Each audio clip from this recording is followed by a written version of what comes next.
From ESPN Films and ESPN Audio, you're listening to 30 for 30 Podcasts. Today, the fighter inside. When a professional athlete gets sentenced to prison, it's usually assumed it's the end of his or her career, or at least a major hurdle. But this is the story of a pro athlete who not only managed to compete while incarcerated, he also climbed his way to the top of the sport without ever stepping outside the prison walls. 30 for 30's Andrew Mambo tells the story of the fighter inside.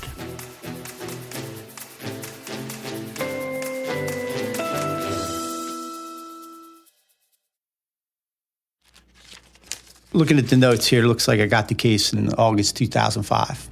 And it looks like they said he was in jail most of his life. In the summer of 2005, a parole officer named Joe McGovern got a case he knew wouldn't be easy. The parolee was a man in his late 50s who had just gotten out of prison after 3 decades behind bars. At that point, he had done more time in prison than he was on the street. Just the amount of time he did, it was going to be hard. The man had no money and no place to live. So Joe helped him find a room in a subsidized building right next to a soup kitchen in Trenton, New Jersey. And the man would show up at Joe's office a lot. Usually we're looking for parolees. We were trying to get him not to come in. It got to a point where I said to myself, I got to fill this guy's day. Something else has to be going on. One thing the man loved was boxing. He was always telling stories about his days boxing in prison. It gave Joe an idea. He knew a boxing club in South Trenton, close to where the man lived. I stopped in there one day, told him I was from parole, and I says, hey, I got a former boxer that you guys looking for any work, you know?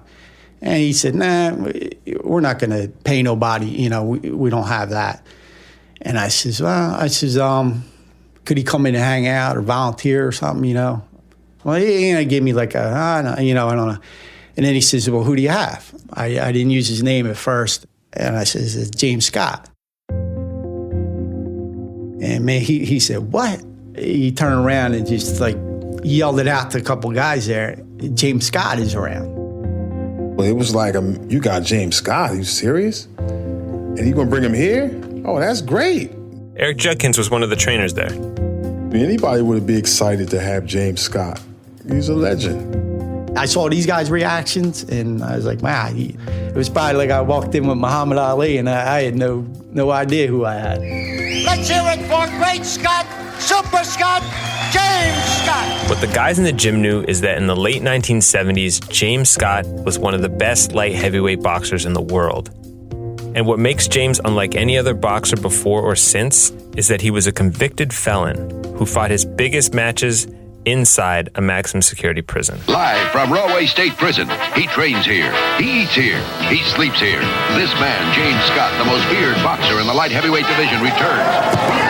Oh, uppercut. Very good uppercut by Scott. And the inmates are chanting, Superman.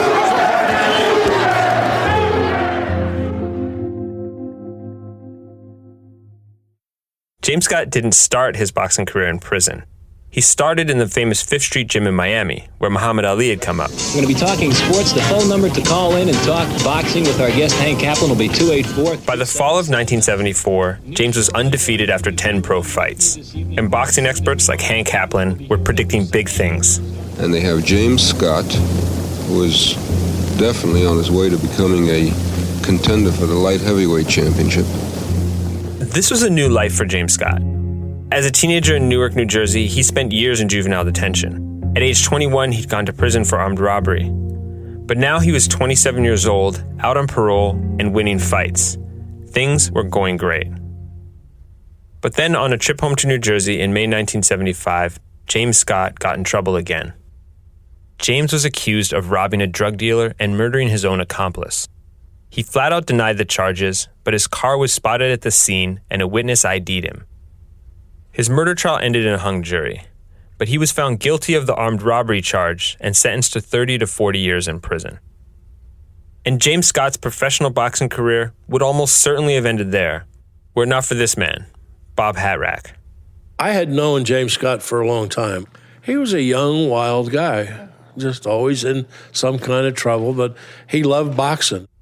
Hat Rack was the warden at Rahway State Prison, a tough maximum security prison where inmates had staged a massive riot 2 years before Hat Rack took over the job. The hostages were released at about 10 o'clock last night and taken away in ambulances.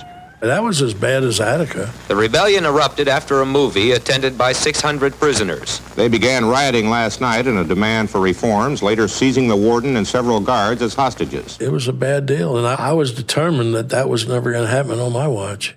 But Hat Rack wasn't a traditional warden. It would have been easy for me to go to Rahway and feel good about how I was really able to keep people confined and how tough I was. None of that appealed to me. I didn't put him there. The courts put him there. It was my job then to get them ready to go out into society and stay out and to earn a living and to do all the kinds of things that I could think of doing to make that happen. Under Hat Rack, the prison offered vocational programs like barbershop training and auto mechanics. And then he got an idea to start a boxing program. Not just a recreational program. Lots of prisons had those. But a school where inmates would train to become cutmen, referees, cornermen, and boxers. For that, he needed a partner, and he knew James Scott was coming to Rahway. I didn't want Scotty there if he didn't have anything positive on his mind, because he could be a real troublemaker. So when Scotty came to Rahway, I told him, Scotty, here's your job. You're a boxer, and you want to box and fight. I want to start a school, and I got to get inmates into that school, and I got to get somebody who can train them in all of these things. And I don't know anybody, and you know all of these people. Start calling around and see if you can get anybody to help us. James agreed, and with that, the Rahway Boxing Association was born. And soon word got around that James Scott, a legit boxer, was at the center of it. And what is your title and what do you do? I'm the greatest promoter of all times. Murad Muhammad was just starting out as a boxing promoter when he got a call from an inmate saying he had to come to Rahway to see James Scott. What he saw blew him away. He was built like Hercules. I said, excuse me. I said, how you build your body like that? I do 1,000 push-ups a day. I said, you do 1,000 push-ups a day? Yes, 1,000 sit-ups. I said, my God, can you fight? He said, yes, I can fight. Can you promote? I said, we have something here. He was a body puncher, sensational body puncher. He didn't believe he can be beat. We called him the Great Scott. Bob Hat Rack knew firsthand how sports could be a way out. The warden had grown up poor and went to college on a baseball scholarship. But his dream of being a professional ballplayer died after he lost his hand in an industrial accident while working a summer job. And I guess that probably shaped me because I was always for the underdog. Always. No matter what I was watching or doing, I was always for the underdog. And as far as I was concerned, those inmates were all underdogs. I mean, nobody wanted to do anything for or with them. So when a guy describing himself as the greatest promoter of all times showed up at Rahway, ready to get James Scott back in the ring, Hat Rack wasn't about to stand in James's way. He needed an opportunity. He needed somebody to care about his being able to pursue his dream, and that was to be a boxer. And it was my job, I thought, to care. All of us even trained. We were doing 1,000 push-ups a day. Keith Hill is a former inmate at Rahway and also took part in the boxing program. In the morning, we would run. James's thing was he wanted to run for an hour. You run for an hour nonstop, you're running. Walter Berry, another former inmate, remembers a time when the group was running in the prison yard after a rainstorm. James was so focused, he wouldn't break formation. And at the end of the running, James made it known to everybody. Yeah, you see that? I stepped right in that puddle. I lost my shoe, but I didn't stop. And what was so funny, everybody was like, well, why you didn't go around the puddle, brother? But that was James's tenacity. That in James's mind, he will let nothing stop him. That was a part of the way he fought. While James was training, Murad was working to line up a fight. A big one. With the #1 ranked light heavyweight contender, Eddie the Flame Gregory. To make the fight work, he'd have to bring in some serious money, And since only about 450 people could fit in the prison auditorium, the money from ticket sales wouldn't be enough. I have to pat my own self on the back and give myself accolades that I knew this is it. I have to take it to a higher level. And that's when I walked into HBO. So we were approached, and I believe it was Murad Muhammad, who was the promoter. David Meister was running the sports department at HBO. The subscription channel was still new, so it was looking for any way to stand out from the networks. And he said, listen, we have this fight, and we sat down and we started talking about it, and then came this little tiny wrinkle. By the way, it has to be done in Rahway State Prison. And that was both off-putting and intriguing and enticing. And exactly what HBO wanted. HBO was really looking to, do things that other people weren't doing that would get attention. So we went, sure. Tim Brain was the fight's producer. I was surprised, frankly, that they would allow a television crew to come in and do a fight in a prison. It just seemed kind of crazy to me. And why didn't they just let them out for the day and, fight at the Garden or someplace? But they weren't going to let them out. They said, but you can come here. Murad took the plan back to prison officials. I said, gentlemen, I got something going to blow your mind. They said, what, Murad? I said, we're going to bring the network live with their cameras here in Rahway State Prison. Lo and behold, Murad was able to land an Eddie Gregory fight. I don't know how he was able to do that, but he did. And Hatrack says, what network? I said, HBO. Which knocked my socks off. I figured, how in the world could that possibly happen? It's because he was fighting Eddie Gregory, and Eddie Gregory was a big deal. And no one agreed with that more than Eddie Gregory. I'm #1 contender in the world. I'm beating all these good guys, and James had been trash-talking the best boxers in the division to lure them into the ring. When you hear about another guy that's bragging, he can do this, he can do that. I'm from the hood. You don't call me out and I don't answer. So the fight was set. The warden knew he was taking a risk by allowing spectators, the national press, and expensive TV equipment into his prison. But for him, it was worth it. What better way to get the word out than to be on national television? It was another way to expose some of the things that we were trying to do and give Scott some exposure. Had I felt that there was going to be any hint of any kind of problem, I would have never done it. First of all, I'll never forget when the doors shut behind us when you walk in. Ross Greenberg was one of the HBO producers who went to Rahway to get footage in the weeks before the fight. You're told by the guard, okay, come on in, and they open it, and then it shuts behind you, and you immediately get this chill. The warden was a pretty progressive guy, but they're very careful in maximum security prisons. Producer Tim Brain. Really, really, really careful. There would be a guard assigned to every single production person that was going to step foot in the prison, and any equipment that would come in would have to be checked in. Ladders and wires and ropes and cords and things that inmates could steal that they could use for escapes. And we had a list. We had to check every piece of equipment in individually, then check it out at the end of the night, and we had to make sure there was nothing missing. The last thing you'd want is a 30-foot rope left behind somewhere, and a week later you find somebody went over the wall. Hatrack took the risk even further. He'd allow the other 1,000 inmates to be out of their cells to watch the fight live on big screens in the rec center, which he says made the higher-ups nervous. They didn't know what I knew. I knew my population and I knew my officers. I felt nothing was going to happen inside that prison that night. There was just too much to lose for everybody. Good evening, everyone. My name is Len Berman, working tonight with Don Dunphy, Larry Merchant, and Sugar Ray Leonard. Now, October 12, 1978, which is the site Fight of Day. Riots. We are all about to witness an event that's never happened before in television sports, a top boxing contender coming inside the walls of a prison to fight an inmate. The inmate, James Scott. The atmosphere had been building. I wasn't even fighting, and I had butterflies. Everybody was tuned in. To be excited about something happening in a prison is a rare event. I mean, it is a rare event. Everybody was talking about the fight. The same way you have the betting odds in Las Vegas, you had the betting odds in the prison at that time. But for cigarettes. You know, we learned earlier that here at prison, the betting line is 3 cartons of cigarettes to 1 in favor of Gregory. There's no sentiment when it comes to betting. They had their bets, and man, James gonna win. Man, I'm going with Eddie Gregory. He not gonna beat Eddie. Eddie a bet. That's a pro. He's just a jailhouse fighter.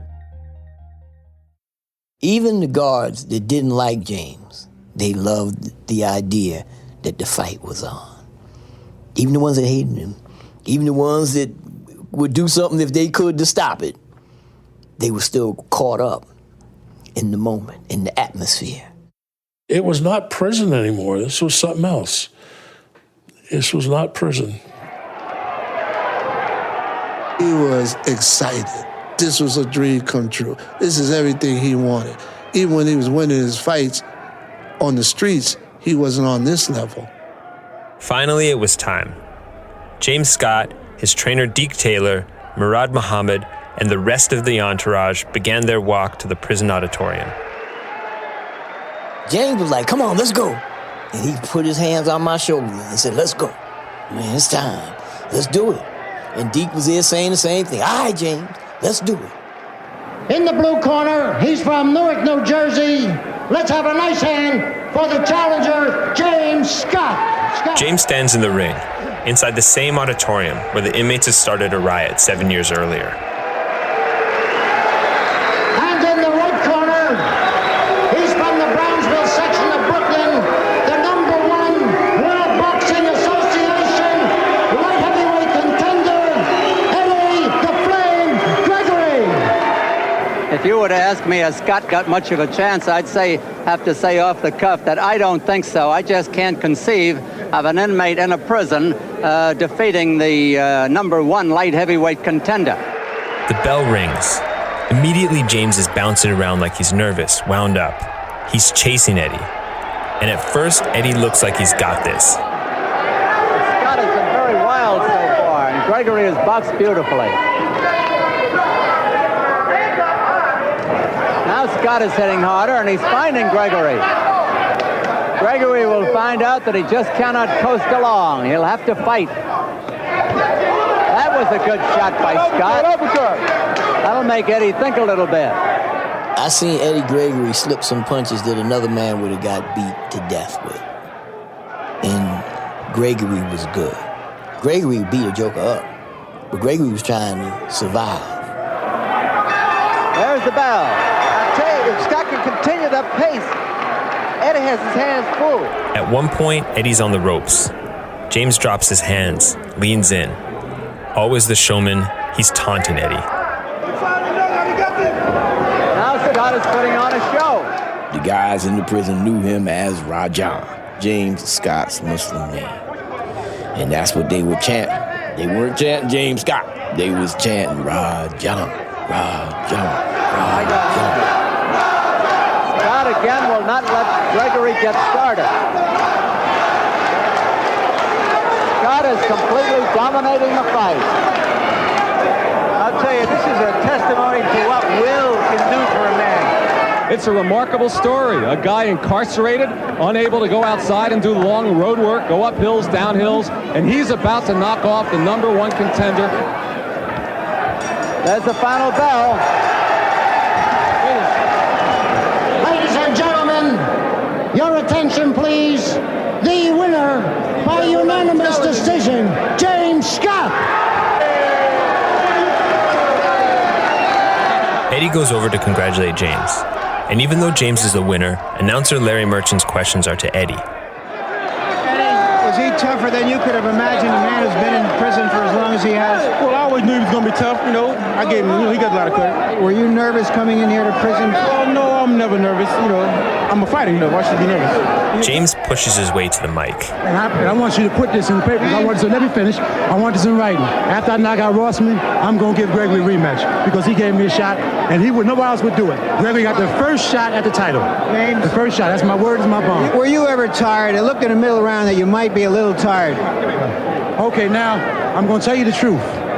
After I dug that I couldn't knock Gregory out like I planned, the best thing for me to do, being that he's a knockout puncher, is to play tired. Because if you notice, every time I look like I was tired, I come back with a flurry. So I fought my pace, clinching, holding, and kicking his behind. Were you aware that he needed a knockout in the last few rounds? I told him in his ear, I asked him, he's right over there. I said, boy, you need a knockout to win this here. What can you do for a celebration here? What kind of celebration will you have? Mr. Hadrack and them got a steak dinner for me downstairs. That's my celebration. We've seen a rather historic night here in boxing annals. The walk back to 3-wing for James Scott won't be so long tonight. The prison was on fire. When James won, the guests were leaving the prison. The prisoners were coming down to the cells to lock in. And they were all chanting, Rajan, Rajan. I mean, the whole prison was reverberating. It was almost like you could feel the energy in your feet, the vibration.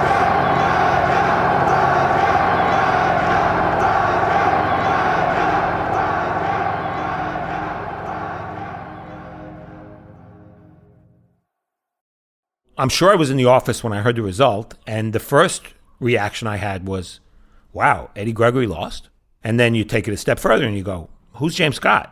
Then you take it a step further and you go, this fight was at Rahway State Prison? How did that happen? Steve Farhood is a boxing analyst for Showtime. Back then, he was just starting his career covering the sport. Like, if he had been a well-known fighter who had been in prison, I would have said, oh, okay.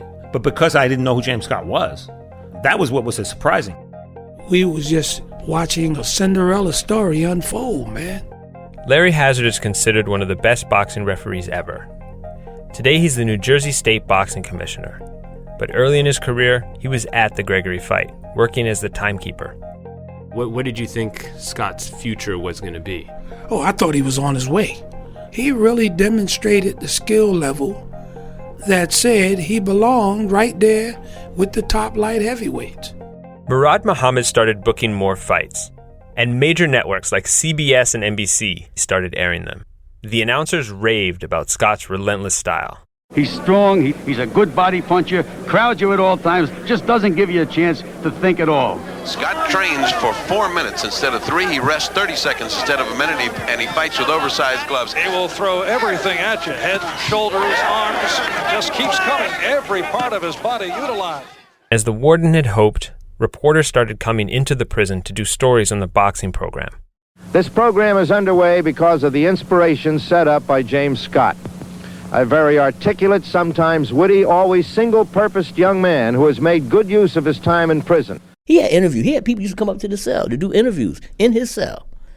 Because he'd be like, oh, man, they're going to see my cell look a mess. No, it don't. No, it don't. We in the house, brother. We got this.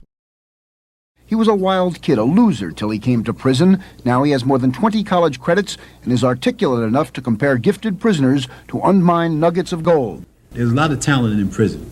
You got people that can write so good, they make you cry reading and writing. You got people that can draw, can sing, and you got people that can fight. There's a lot of champs in the prison.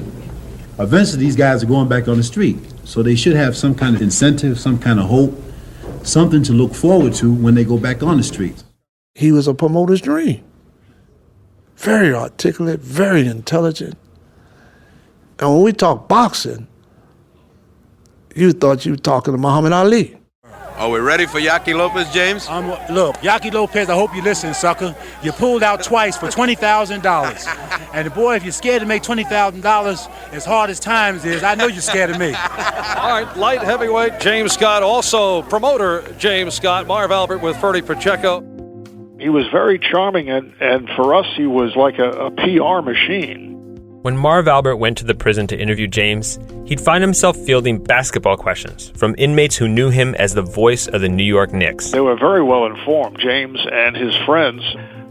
So at times you would forget that you were in a prison. It's like you're sitting around with a bunch of guys just talking sports. And I think we all felt like this. It was like visiting a kid at camp. After we would pack up and get ready to go, he would stall. He would want to show us everything that was in his cell, anything to have us stay there. Beating Eddie Gregory put James Scott on the map. He went from a guy boxing in prison to the 9th best light heavyweight in the world. All through 1979, he kept winning. And since James's fights were on major networks, huge audiences watched as he easily won his next 4 bouts, climbing higher and higher up the World Boxing Association ranks. Let's hear it for Great Scott, Super Scott, James Scott. He went from number 9 Right above us, and they jump it. It's a 10th round TKO. to number 5 Followed by a left. Beautiful combination. That is 9th knockout. Scott remains undefeated. to number 3 On our cards, it's been all Scott thus far. James Scott by TKO. It is all over. and then to 2. And a knockout victory for James Scott in the 10th and final round here at round. James Scott was now the 2nd highest ranked boxer in his division. James Scott has one step closer to the light heavyweight champion of the world. But with recognition came backlash. There were those who thought this is ridiculous and he shouldn't be allowed to do this and he's a prisoner and, how should he be able to get on television? Announcer Tim Ryan called 2 of James's fights for CBS. There was a lot of commentary and people who objected to the very idea. It wasn't the most popular thing. Boxing Commissioner Larry Hazard. Rahway State Prison. This guy's in there making millions of dollars. They don't know. They don't really know the details. James did get paid for the fights, but nowhere near $1 million. And the money went to the Department of Corrections with strict requirements on how he could use it. For things like paying back the public defender's office, hiring private attorneys, training expenses, and contributions to a crime victims fund. But those details were never mentioned on TV. And they're looking at that, and they were like, what the hell's going on?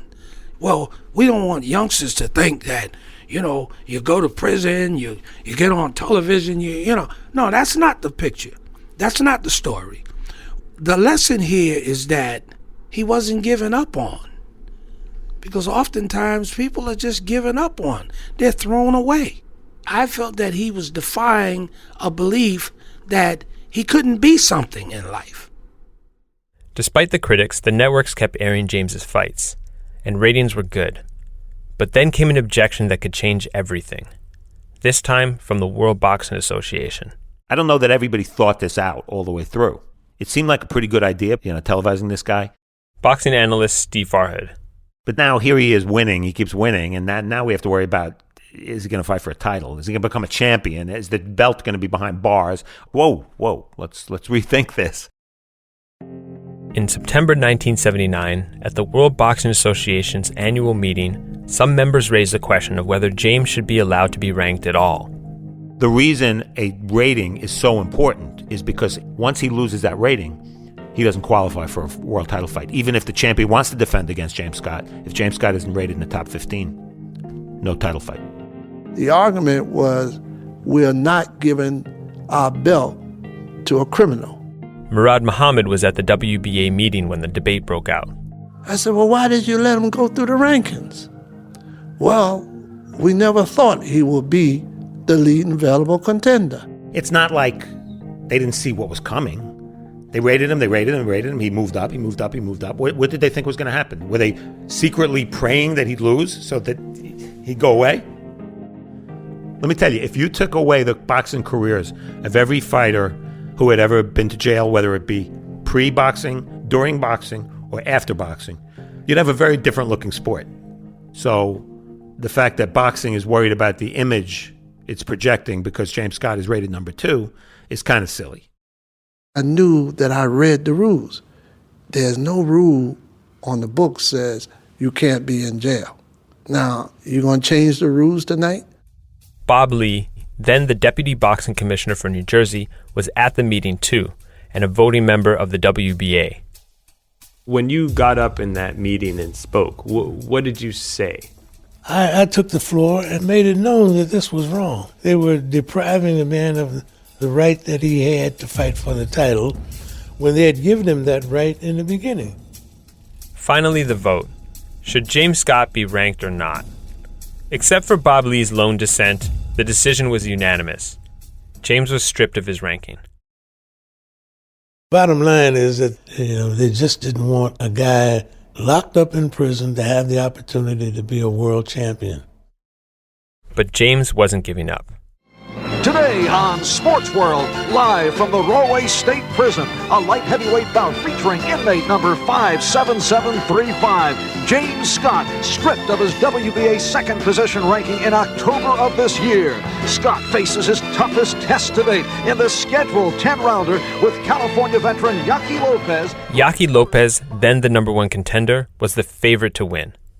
But on December 1st, 1979, 2 months after the WBA stripped him, James didn't just beat Lopez, he destroyed him. That is it. For James Scott, certainly his most impressive performance. He has wanted Yaqui Lopez. And you can hear James screaming, "I'm the champ."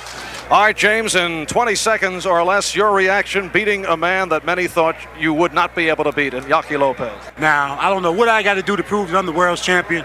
I think the public should write NBC, and I want you to know that I am the one-crown champion. We got to sign off. I remember leaving Rahway that day thinking, yeah, this guy could be a light heavyweight champion of the world. The only question was not so much can he be competitive in a world championship fight, but would he get the opportunity? If James had still been ranked, beating the number one contender would have earned him a title fight. But James was stuck. He couldn't fight for a title if he wasn't ranked by the WBA, and he couldn't be ranked as long as his fights were in prison. But James Scott still had one thing going for him.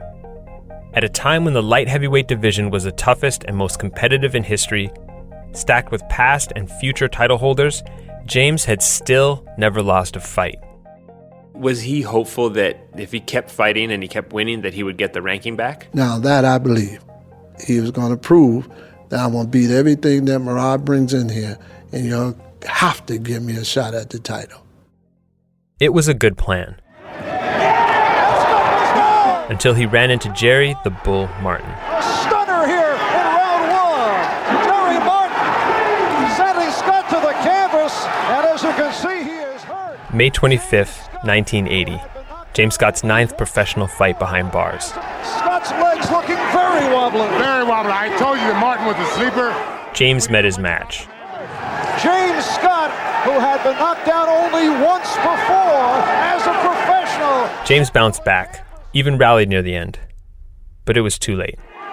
In a major upset, Jerry the Bull Martin has defeated James Scott here at Rahway State Prison. An enormous victory. And here's James Scott to congratulate Jerry Martin.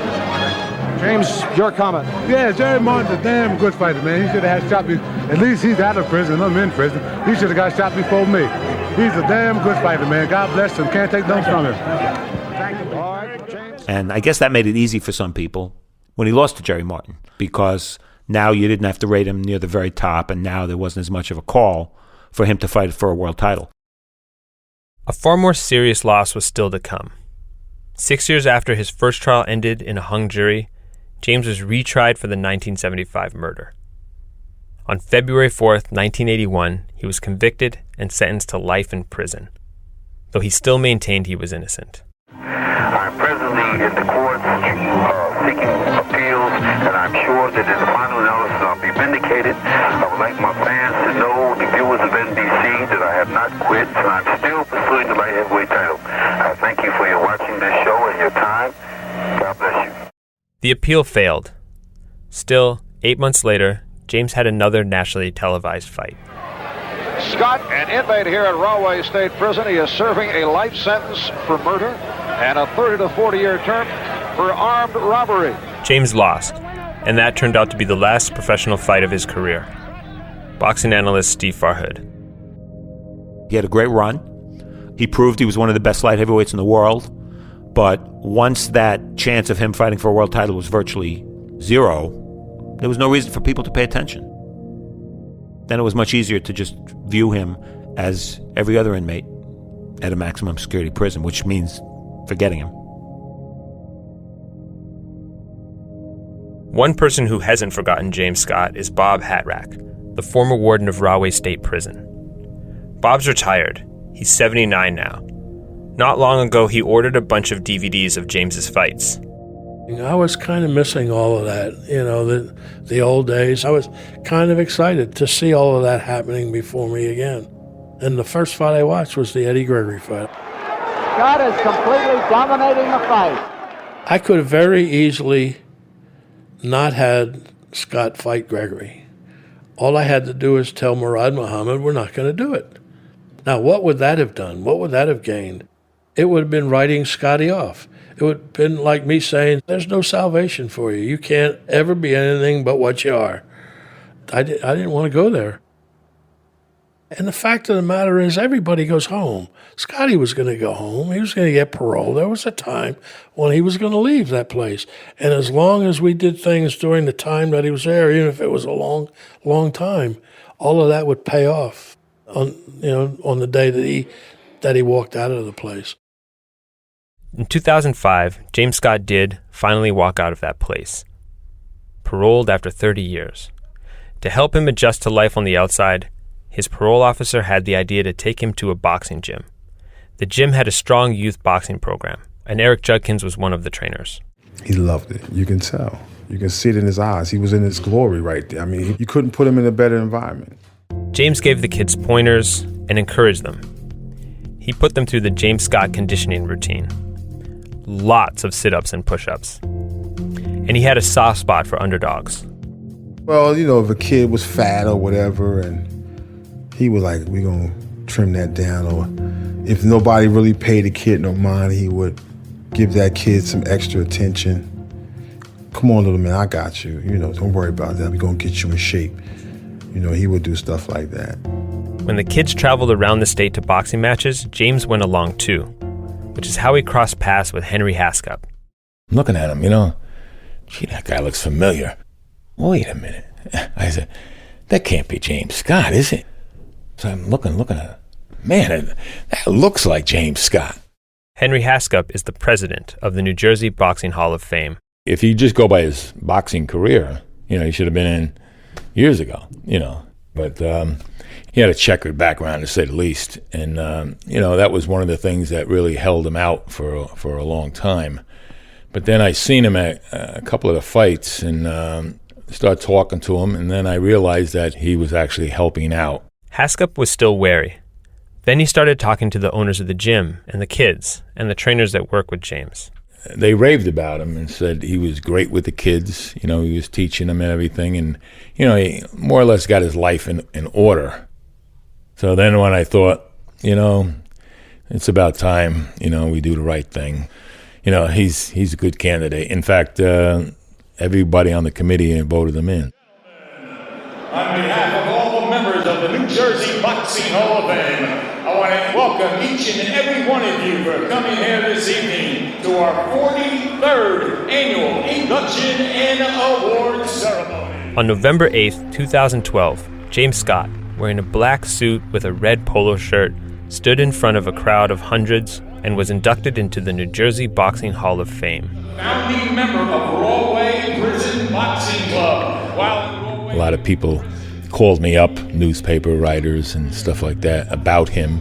Why was he inducted? His past and everything like this. I said, yeah, but do you know what he's done since then? Showed on NBC, CBS, even HBO. Imagine if he didn't get in trouble. If somebody took him when he was a teenager, when he was going the wrong way, show him the right way. James Scott might have been a household name today, and everybody would know him. Gates and Yaki Lopez. Let's hear it for James Scott.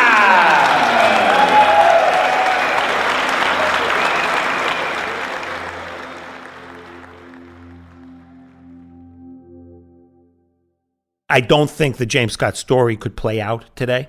I don't think people would be as lenient and as understanding. For that matter, I think without the willpower James Scott had, maybe none of this would have ever happened. Maybe it never would have been launched in the first place. To think of how far this guy took this mission, given his circumstances, was amazing.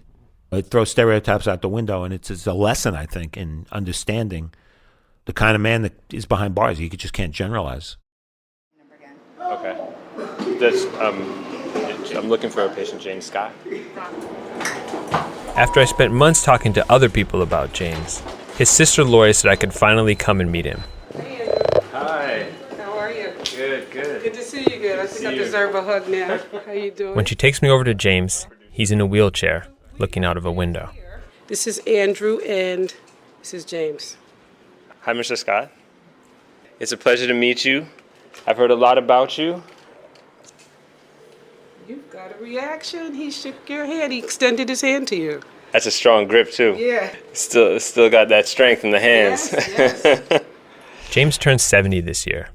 He lives in a nursing home, not far from where he grew up and where he boxed in prison so many years ago. Lori had told me James has late-stage dementia. She warned me I might not get any response at all. But as I talked to him about his career, his eyes meet mine and he seems aware. I haven't seen him this animated and this engaged in a long time. But it's clear, I'm years too late to interview James Scott about his boxing days. About a few weeks ago, I was out visiting with Mr. Hatrack. That he's been thinking about you, and he recently actually purchased some of the fights that you had in Rahway so he could rewatch them. I had a copy of the DVD from when you were inducted in the New Jersey Boxing Hall of Fame, and we played that for him as well so he could see you being inducted into the Hall of Fame. That's good news. Isn't that wonderful? That's good news, Johnny. James opens his mouth to speak. It's a challenge. We lean in as he tries to get the words out. What were you going to say?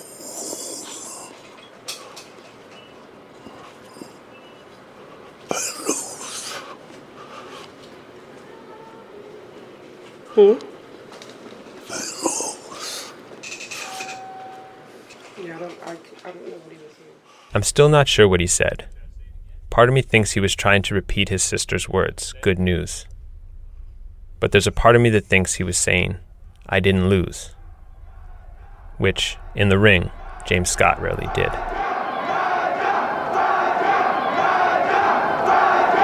This is Rahway State Prison, and I want you people to know at home that if you get up and go get a soda, a glass of beer, go to the bathroom, you might miss it. This is going to be one of the most exciting fights that y'all have seen in a long time. James Scott, the uncrowned light heavyweight champion of the world, said that. Is that convincing?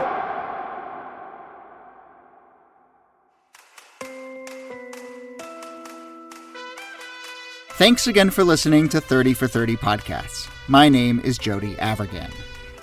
This episode was reported by Andrew Mambo and produced by Lisa Pollack. Our show's producers are Julia Lowry-Henderson and Rose Eveleth. Taylor Barfield and Kate McAuliffe are our production assistants.